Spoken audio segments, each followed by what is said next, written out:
From the field to the studio to your eyes and ears. Welcome back. The 816 hours here. We never left. We're always here. We're always watching you like Santa Claus. Welcome back. You're with Keegan and Bryson today. How are you guys? Good. I'm good. Got to watch some college basketball today. Been running around, but I get to sit down, talk some Chiefs football, Bang. Also, sadly, had to watch college basketball today. That's true. Carter, how are you doing, sir? I'm good. Had a big breakfast today. Solid. Came home, took a nice nap, woke up. It was dark outside, and I didn't know what day it was. So here we are. Those are the best naps. Those are the best naps. It's true. Very true. Wake up, you don't know what year it is.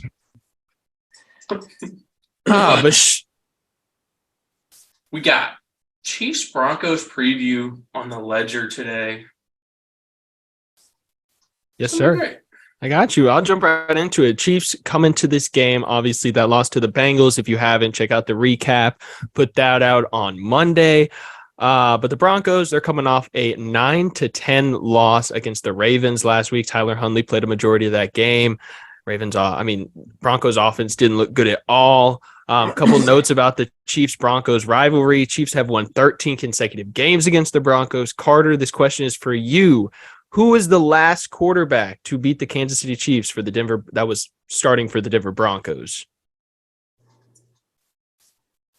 Let's see if he gets this one. Peyton Manning. Look at Peyton Manning was the last Broncos quarterback to beat the Chiefs. 9 straight wins for the Chiefs in the Mahomes era. Boys, how are you guys feeling about this game? Excited. I hope they don't walk into it thinking they're going to walk all over them, but Kind of come ready for battle. They have the potential that they could break out at any moment. Very true. Very true. I mean, Russell Wilson is arguably a Hall of Fame quarterback, so defense is great. But going over the injury report real quick, Kadarius Toney was just announced out for this game. Joe Thuney, he's questionable with an ankle injury. But Friday, every Chief outside of Kadarius Toney, who was limited, practice in full on Friday, so that was cool to see. Brandon Williams was brought up off the practice squad, signed from Baltimore, played there last year. And then Emir Smith Masit, wide receiver, played college ball at Iowa, practice squad guy. He was just brought up today. And then for the Broncos, Cortland Sutton, he was announced out. Dakota Allen, Andrew Beck, they're both also out. DJ Jones and Dalton Risner, they're both questionable. Risner, big loss if he's not able to suit up. Chiefs are favored 9.5, traveling to Mile High. Over under set at 44. First question, does Travis Kelce bounce back in this game, boys? I saw the fumble last week. One word answers going crazy today. Key, any want to go deep in her? Yeah. He for sure is going to bounce back. Obviously he's going to put that loss on him last week. So I expect him to have a huge day. What's his stat line look like then? I'm thinking maybe not 100 yards, but I'm thinking 3 touchdowns. Ooh.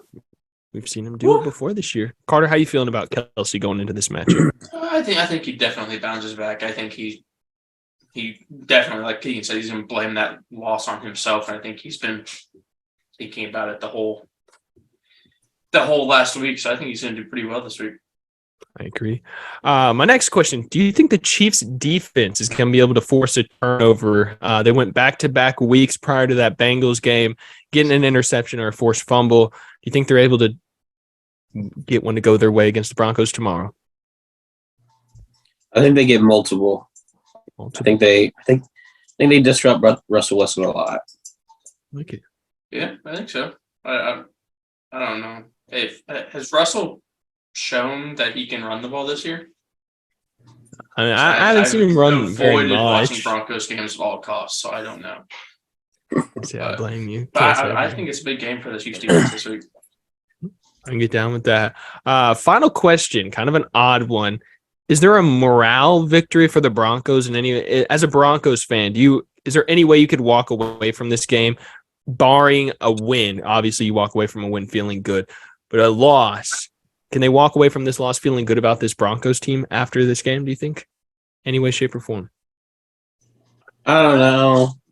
I mean, Kansas City has, obviously multiple victories over Denver, but honestly, Denver plays us pretty well. So, and with how the season's gone for Denver already, I feel like even if it's like a 27-24 loss for them, I feel like they're still like, season's over. So I feel like there is no morale victory there. Get that, Carter? I think this could be definitely not for this year, but I think for like the future of this team, I think this could be a big game for them to see what they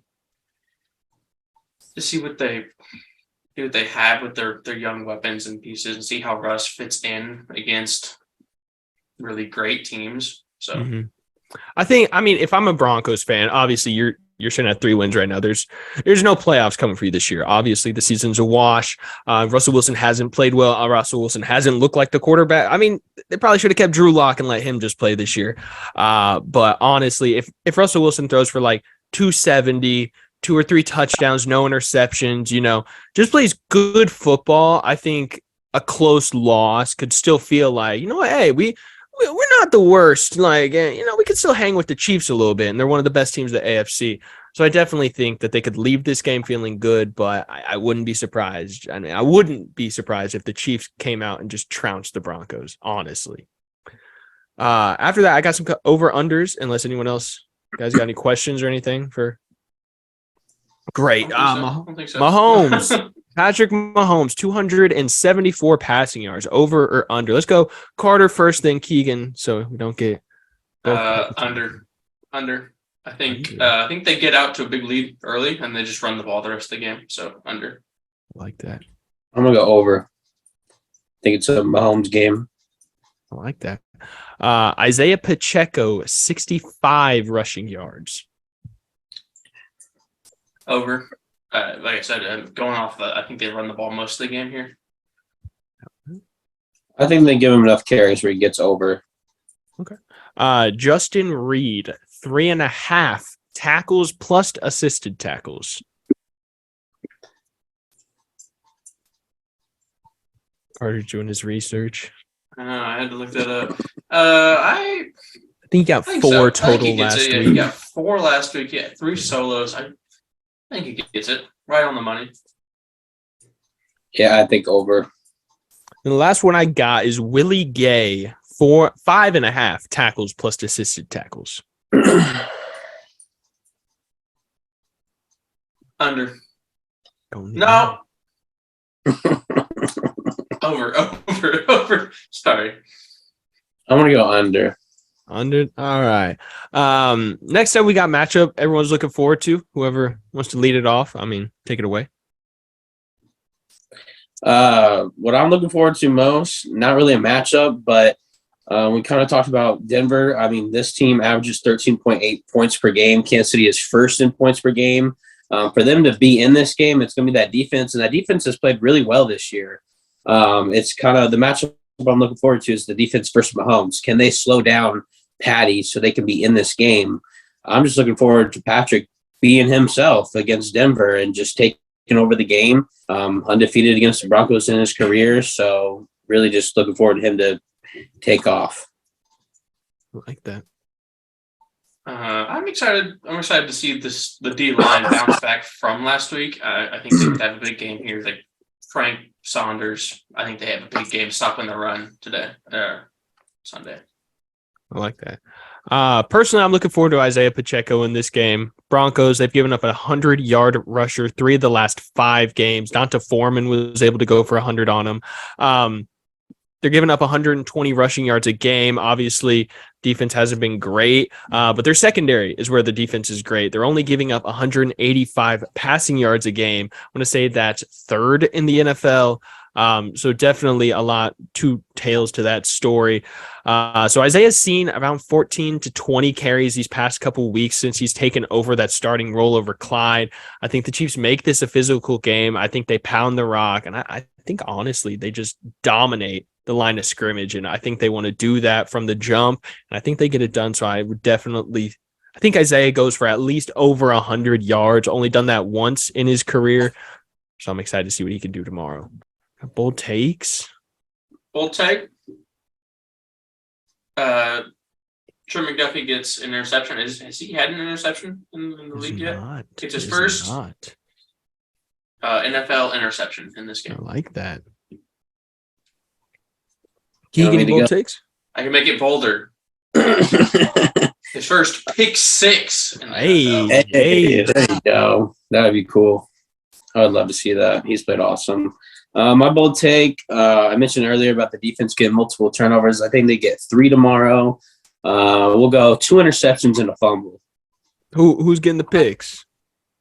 We'll go McDuffie, and that's a tough one.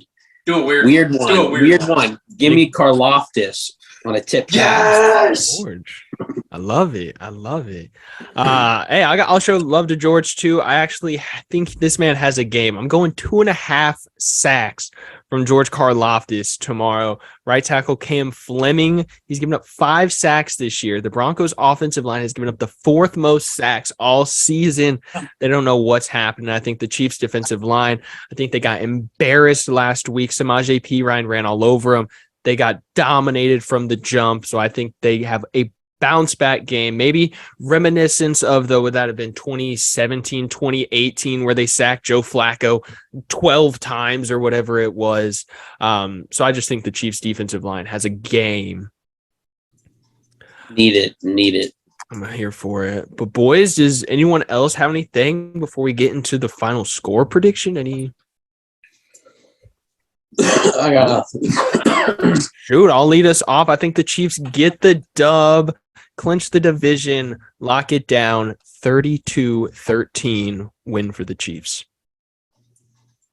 I got Chiefs winning 24-12 in this game. I like that. I got 30-13 Kansas City. I forgot. Yeah, they can clinch the division officially this week with a win and a Chargers loss. Yes, sir. And Chargers, that game got flexed out. I mean, the Chiefs game got flexed out before that Chargers game versus Miami. So it's going to be good football this weekend, boys. Mm-hmm. Yes, I'm excited for it. But has anyone got anything else? Any takes, any comments, concerns, questions about the Chiefs? Nothing? Carter? Get the dub. Trying to think of one. Do we see... I'm going to keep asking this every week. Do we see Patty run the Philly special this week? I know we kind of saw one last week. He ran out wide, and then they just ran the ball. I was disappointed. I was on Twitter, and I saw the video of the COVID year when they played the Falcons, and Sammy Watkins threw that jump ball to Patty. And he went up and tried to moss the guy, but then Patty commented and said, if Sammy throws that ball out, I have my first career touchdown catch. So I'm going to say no just because, but I wouldn't be surprised if maybe we see Kalen Saunders get in the backfield, some Dontari Poe against the Broncos. The Chiefs have brought out the Dontari Poe special. We haven't seen it in so long. Maybe Chris Jones gets some love. I don't know what he's got to do, but I don't know. So we saw the fullback sneak. So it's true. Yeah. I like him to get weird. Maybe Kelsey has one of those where he goes quarterback and actually just sits back, throws it to Mahomes. I don't know. I could get down for that. I'd go crazy. Yeah. But shoot, if no one's got anything else, Carter, from the reel. Hit us up anywhere, any social media you got. TikTok, Instagram, Facebook. MySpace. I don't know. MySpace. Tumblr, Pinterest. Kelly Blue Book. We sell cars now. I don't know. But anywhere you get your podcast, Apple Music, Spotify, Pandora, we're there. We're everywhere. But Bryson? Big Cartel / the 816 hour. Keegs repping that Spooktober merch. Got on the 816 hour. And I remembered today we got the pin. The pin is in. We still have some of those up on the shop. Christmas coming up, like I've mentioned the past couple podcasts. Get your orders in so we can get the merch to you guys before Christmas hits. Rep your favorite local podcast. But boys, hopefully get to talk Monday. Sit down. Carter gets a victory latte. Keeg, we still got to figure out what your victory special is going to be. Jersey talk. I'm rocking my white George Karlaftis because I switched in with that white Sneed last week. Keeg, it hurts and pains me to ask you. I feel kind of embarrassed now because It I pains haven't me got to ask myself you. a new jersey yet. I've been looking. Hey, I will say, I didn't buy myself a jersey, but I bought my nephew a Juju jersey for Christmas. Are you scared of the 1-year deal? A little bit, but he's also one. So Okay. You know, You got matter. the baby size, so it's a little bit less expensive. You're not too hurt with the. Yeah. And what other toddler is going to have a Juju Smith-Schuster jersey, man? That's kind of tough, I will say. I almost got him a purple Randy Moss one. That'd have been hard. But Imagine I was like, dude, I'm saying. purple Jay Jetta's jersey. Come on. But Key, what jersey you rocking tomorrow? What did I rock last week? Oh, we lost last week. I think I said I was, you know what? I forgot to mention this. I said that I've been rolling with the Mahomes jersey. Last week I did wear TK and we lost. What is this guy? You literally said you were gonna rock the Mahomes jersey in the pod. I had a last minute, game changer. I'm sorry. So basically what I'm hearing loss- is the loss is on Keegan, folks. The Chiefs lost because of Keegan. Unacceptable. All It was. All jokes. You gonna run? Is Mahomes coming back out then? It has to. I'm feeling a Mahomes game. I'm feeling, maybe 4 tutties. I don't know. Ooh, Keeg said it. I'm here for it. Carter, what are you rocking? I'm gonna rock my yellow Legarius Sneed. Ooh, he's got the yelp. That's tough. I like that. But boys, we got anything else? No, sir. Yeah. We out? Peace. Peace.